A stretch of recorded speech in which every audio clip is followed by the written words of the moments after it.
Mr. and Mrs. Umpofu knew that their animals were meant for the Lord. One day, as the couple watched over their livestock, they felt inspired to do more for God. So they gave a portion of their animals as tithe and mission offerings.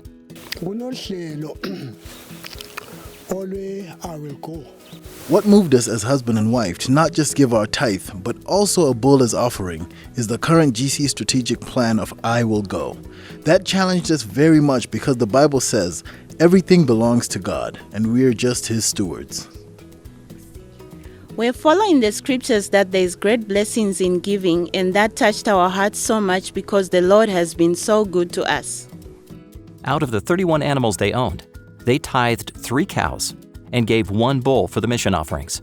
This gesture not only encouraged the visiting church elders who collected the animals, but it caught the attention of neighboring church members as well. Several others have pledged to contribute more to the mission offerings because of Mr. and Mrs. Umpofu's example.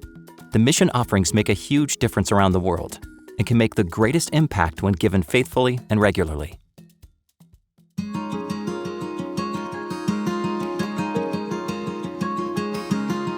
Mr. and Mrs. Umpofu's country of Zimbabwe is home to Salusi University. Founded in 1894, this Adventist institution educates students from all over Southern Africa. Zimbabwe is part of the Southern Africa Indian Ocean region. This territory is home to more than 4.3 million Adventists. Despite having a well-established history of church growth, there are still many mission struggles here. Your mission offerings help spread a message of hope in some of the most challenging areas, like the growing cities. Please pray for the Southern Africa Indian Ocean region as church members there faithfully follow God's call in their lives. Even if you don't have livestock to give, thank you for supporting the mission offerings. The COVID-19 pandemic hasn't stopped Adventist women across the Southern Africa Indian Ocean region from ministering to their communities.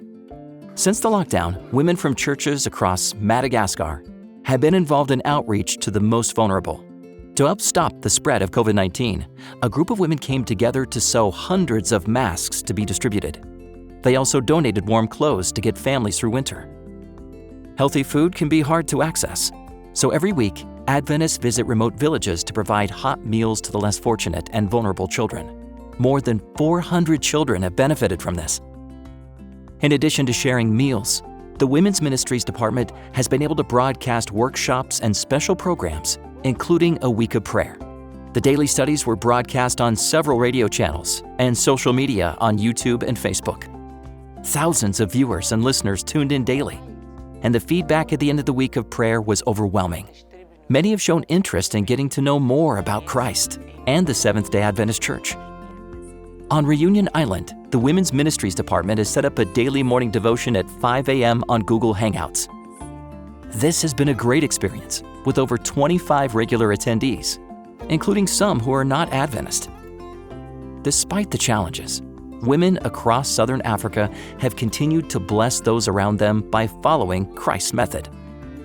Their continuous motivation through total member involvement has made a difference in people's lives.